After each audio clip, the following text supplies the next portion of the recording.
Fala aí, galerinha da robótica. Nesse vídeo nós vamos falar de uma coisa que é muito comum dentro da robótica e é muito útil tanto para competições como está começando a ter muitas aplicações reais, que é justamente sobre o seguidor de linha. Bom, na aula passada nós falamos um pouco sobre o sensor de cor e como a gente podia usar ele para identificar as cores e dar funções diferentes para cada cor.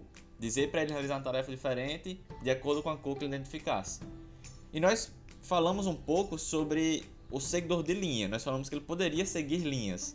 Essa aula nós vamos falar como fazer isso, como seguir linhas e por que fazer isso. Bom, para começar a gente tem que explicar o porquê, de fazer um seguidor de linha. Primeiramente a gente tem que entender que é muito complicado para um robô ter a mesma compreensão do ambiente que o ser humano tem.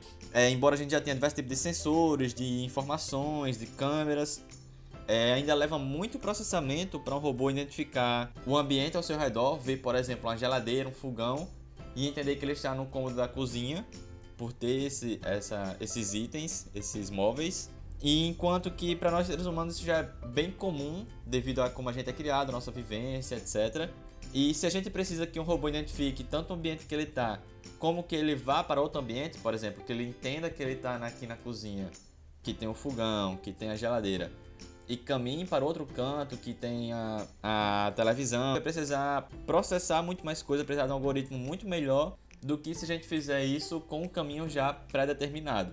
Isso porque ele teria não só que entender esses móveis que ele está vendo, como também ele teria que descobrir o caminho que vai levar ele até esse outro cômodo e entender quando ele já estiver no outro cômodo.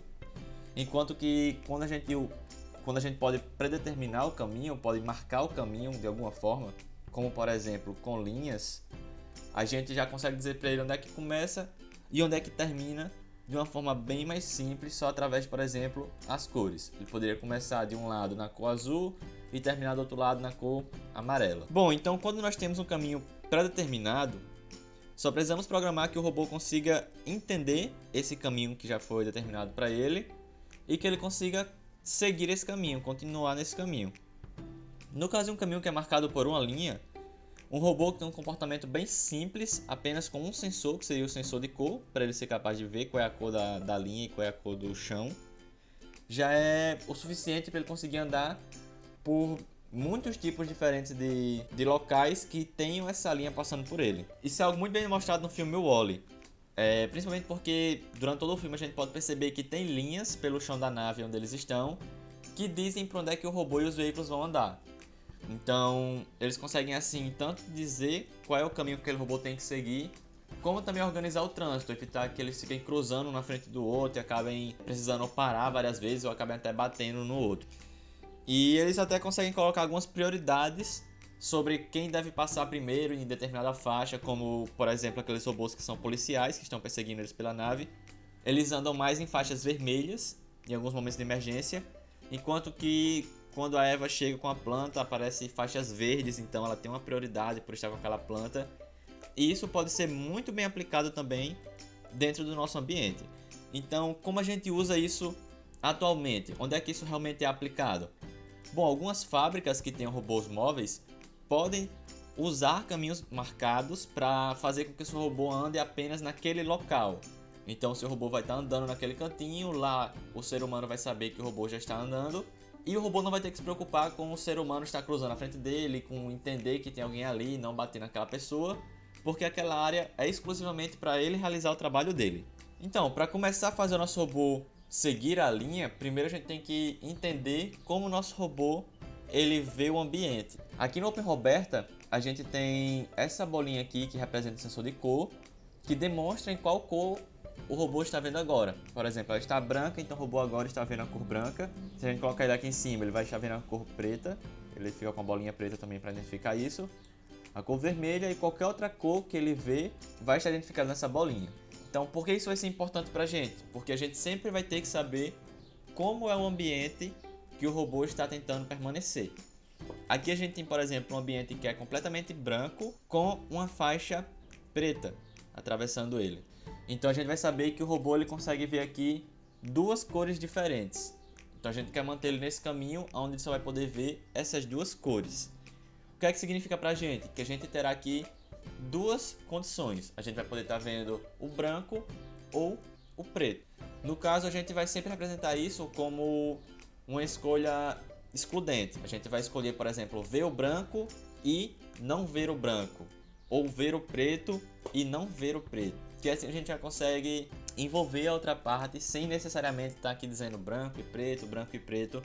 Vai ficar mais dinâmico para o nosso código aqui. Então, aqui eu já tinha uma demonstraçãozinha que estava rodando enquanto eu estava falando algumas coisas para vocês. Mas a gente vai fazer isso aqui agora do zero e falar sobre como a gente pode ter uma programação que é eficaz seguindo linha. Vocês podem ver agora que o meu robozinho aqui ele está um pouco perdido. Isso principalmente devido à forma como ele foi programado.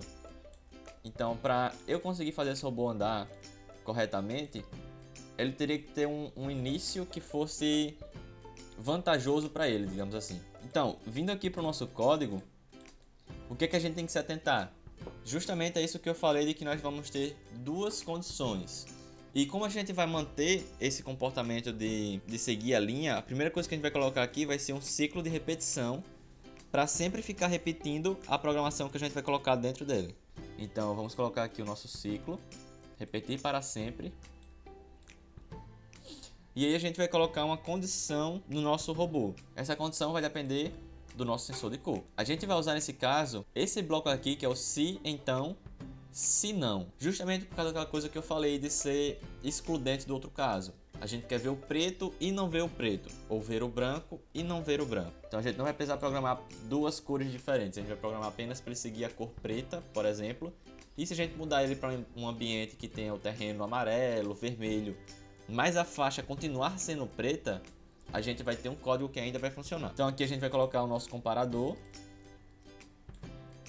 Pra gente dizer quando a cor for igual à cor que a gente deseja. A gente vai vir aqui no blocozinho de cor, pegar a cor preta. Então, se o nosso sensor, a cor que a gente estiver lendo na porta 3, que é o nosso sensor de cor, for igual ao preto, a gente vai ter que dizer o que é que esse robô aqui ele tem que fazer. É aqui onde a gente vai precisar desenvolver uma maior lógica para poder fazer com que esse robô ele seja realmente eficiente. Isso porque muita gente quer que quando esteja na cor preta, o nosso robô ande para frente. Então, mover para frente com uma certa velocidade aqui. O que é que vai acontecer com esse robô quando ele começar a mover para frente na cor preta? Vai chegar um momento que ele vai sair dessa cor preta. Então, ele vai precisar voltar para ela. Para resolver isso, a gente tem que colocar uma curva para esse robô poder ficar fazendo essa curva e voltando para a cor preta. Então vamos colocar aqui uma curva.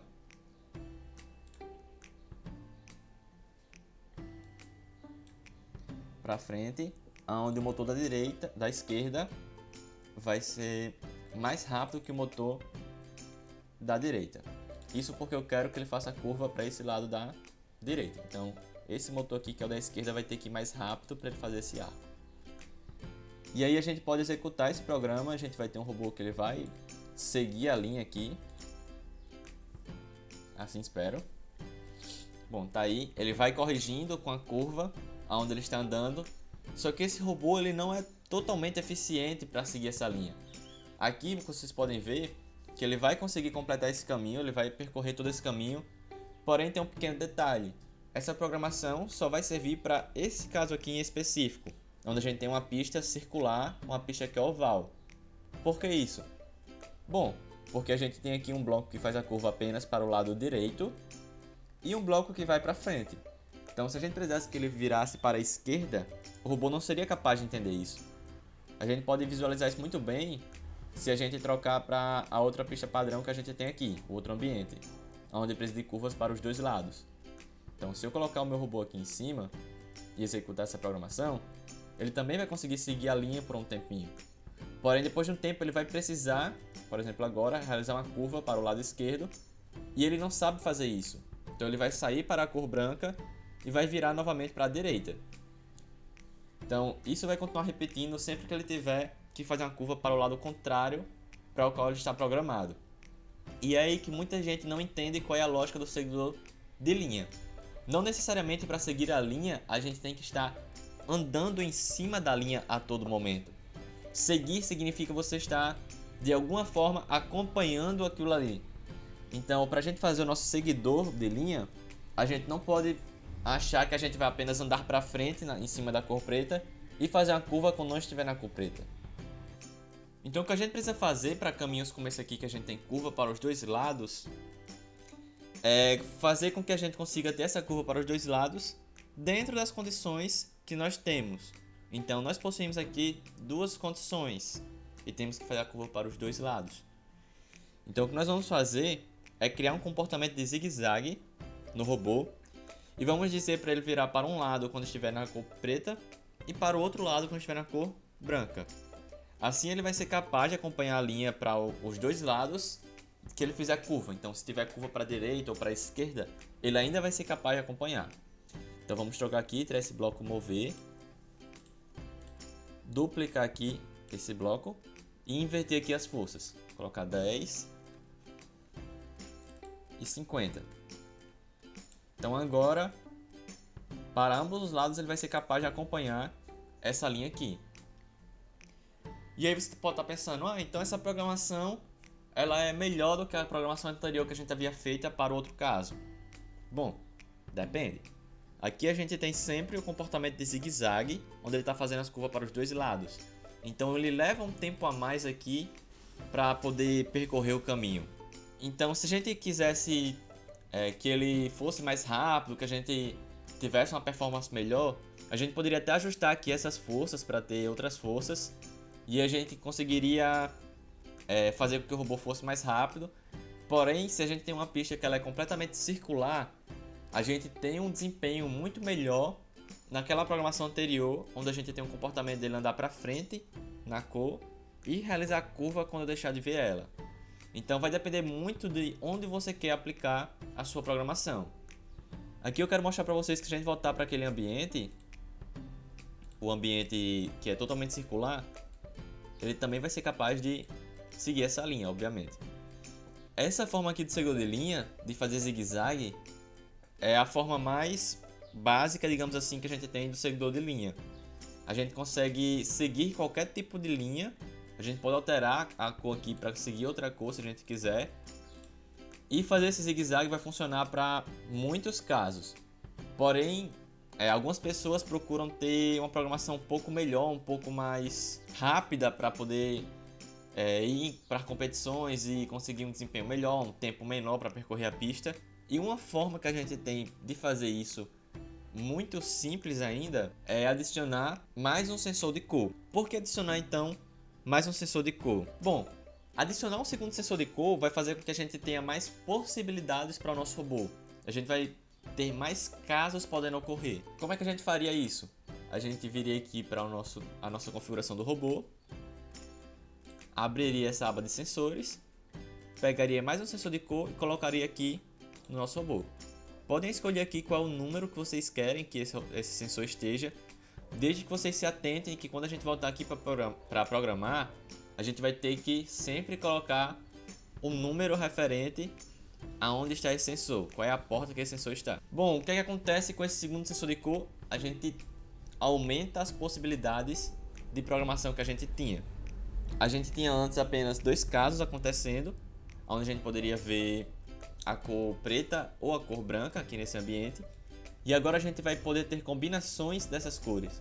Então agora, por exemplo, nosso sensor está vendo as cores branco e branco. Se a gente mover ele um pouquinho aqui para cima da cor preta, ele vai estar vendo a cor preto e branco. Ele também vai poder ver a cor, o contrário, né? O branco e o preto, no 3 e no 4. E aqui a gente não consegue exatamente essa forma no OpenRoberta, porque os sensores estão bem juntos. Mas também é possível, de acordo com a sua montagem do robô, fazer com que o robô veja o branco e o branco entre as duas linhas e o preto quando a gente tiver um cruzamento. Então isso vai ser muito útil para ambientes como esse aqui e como aquela competição da OBR, onde a gente tem intersecções, a gente tem caminhos que tem uma linha fazendo um ângulo 90 graus com o caminho do nosso robô. Então o robô ele teria que ser capaz de ver aqui tanto a cor preta, etc, quando ele está em cima, como quando ele chegar a um ponto de ver a cor preta e preta em algum cruzamento. No caso aqui a gente tem marcadores antes com outras cores, então ainda está mais fácil de ver esse caminho aqui. O que é que isso vai mudar pra gente dentro da nossa programação? Bom, aqui a gente está usando apenas um sensor e a gente quer usar agora dois sensores. Então as condições que a gente tem vai aumentar de ver a cor branco e a cor preta para ver as combinações de branco branco, preto preto, branco e preto e branco. Para fazer isso aqui dentro da programação, a gente vai ter que tirar essas curvas e entender que essas combinações ficam justamente aqui. Se ele estiver vendo a cor preta, o que é que ele pode estar vendo ainda como outro sensor? Porque aqui ele está vendo com o sensor 3. Então ele ainda pode ver com o sensor 4 a cor preta também. E aí é sempre legal a gente manter essas cores sempre iguais na programação, porque vai ser mais fácil da gente conseguir aplicar uma lógica aqui. A gente não vai ter que ficar lembrando, tipo, que está invertido, está com cor branca, então eu vou ter que fazer a programação um pouco diferente aqui dentro. Eu acho que manter esse padrão de preto e preto sempre vai ajudar mais a gente a programar mais fácil. Então aqui a gente já tem as duas condições de cima, se ele vê o preto e se ele vê o preto no outro sensor também. E aqui a gente já tem o senão desse sensor 4. Então a gente tem se o sensor 3 preto e o se sensor 4 preto. E a gente tem o se sensor preto e o for o 3, né, preto. E se o sensor 4 não for preto. Então a gente já tem aqui o preto, preto e o preto branco. A gente tem agora apenas que duplicar isso aqui para quando o sensor 3 não estiver vendo a cor preta, estiver na cor branca. Vou colocar aqui embaixo. Então a gente passou agora daquelas duas condições que a gente tinha, desse se de cima então e esse se não de baixo, para essas quatro condições aqui. Esse se então, se não, e esse se então, se não. Que é justamente o que causa essa tabelazinha de combinações aí. Bom, o que a gente vai querer fazer dentro dessa programação aqui? Como aqui a gente não consegue ver o branco branco, mas consegue ver o preto preto, nós vamos colocar aqui para quando ele ver o preto preto, ele mover para frente. Vamos colocar aqui uma distância com uma velocidadezinha aqui. E aí a próxima combinação possível que a gente vai ter vai ser ele estar vendo a cor apenas com um sensor. Então tem um sensor no preto e o outro não está no preto. Agora que a gente tem aqui essa condição verdadeira, a porta 3 está vendo a cor preta e a porta 4 está vendo o branco. Então essa condição aqui ela é falsa. Então ele está aqui nesse sinão. O que a gente vai querer fazer aqui?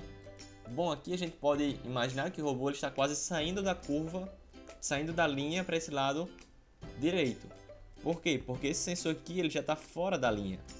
Então para ele voltar para a linha a gente tem que fazer uma curva para a esquerda.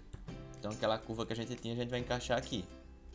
A mesma coisa vai acontecer para outro caso, quando a gente estiver vendo a cor branca no sensor 3 e a cor preta no sensor 4. Então a gente vai encaixar essa curva aqui embaixo. Quando essa condição aqui de cima do sensor 3, da porta 3 é falsa e essa condição aqui de baixo da porta 4 é verdadeira. Para quando ele estiver no branco branco, a gente pode definir algum comportamento diferente. Porém, como aqui a gente tem um ambiente que ele é muito controlado, ele não tem muitas coisas no meio do caminho dele, etc. Eu ainda vou deixar para ele mover para frente quando estiver vendo o branco branco. Isso a gente vai ver que vai implicar um pouco mais quando a gente for para o outro desafio lá que a gente vai ter mais para frente. Então vamos executar aqui a programação para dar uma olhada nela. Ele fica de certa forma mais rápido aqui porque a gente pode alterar esses valores para que ele consiga andar melhor. Então nesse momento que ele está vendo as duas cores juntas, a gente poderia colocar mais velocidade para ele. A gente pode fazer também curvas mais agressivas, já que a gente tem mais certeza do que a gente está lendo nas curvas. A gente sabe quando o sensor está saindo para um lado ou para o outro. Então, devido a isso, a gente pode fazer uma programação que seja um pouco mais eficiente, um pouco mais rápida. E é isso aí que a gente queria mostrar para essa aula de hoje, galerinha. A gente queria mostrar para vocês como fazer essa programação do seguidor de linha, como fazer com um sensor, com dois sensores, o que é que ia acontecer de diferente de um para o outro, o que é que a gente teria que se atentar. E a gente agora tem já o início do que vai ser as nossas programações mais complexas. Que vai ser, por exemplo, a gente conseguir realizar o trajeto que tem aqui no próprio OpenRoberta, que é mais ou menos como aquela competição da OBR, que a gente tem um seguidor de linha, que tem que descobrir se a gente vai virar para o lado direito ou esquerdo, se a gente vai ter que desviar do obstáculo aqui na frente. Então tudo isso a gente vai conseguir fazer colocando mais condicionais. Então a gente poderia acrescentar aqui na configuração do nosso robô um sensor ultrassônico na porta 1 e colocar aqui uma condição que se ele visse o objeto, ele fizesse todo aquele caminho de desviar, né? Virar para a direita, para a esquerda, etc. E se ele não estivesse vendo o objeto, ele continuasse seguindo essa linha. Então seria toda essa programação aqui de baixo. Então acrescentando mais condicionais, com esse conhecimento que nós temos nas aulas até essa aqui, a gente já é capaz de fazer um trajeto aqui como esse. Basta a gente parar realmente para programar e ir testando e aprimorando nosso código até que ele consiga realizar todo esse trajeto. É isso que a gente gostaria que vocês fizessem da aula de hoje. Tentassem um pouco, experimentassem sobre programar com um sensor, com 2 sensores e fazer esse trajeto, quem sabe. E a gente vai ficando por aqui. Na próxima aula a gente vai estar falando um pouco mais sobre outros blocos, outras lógicas que a gente pode utilizar para deixar nossa programação sempre mais aperfeiçoada e mais completa. É isso aí, galerinha. Valeu!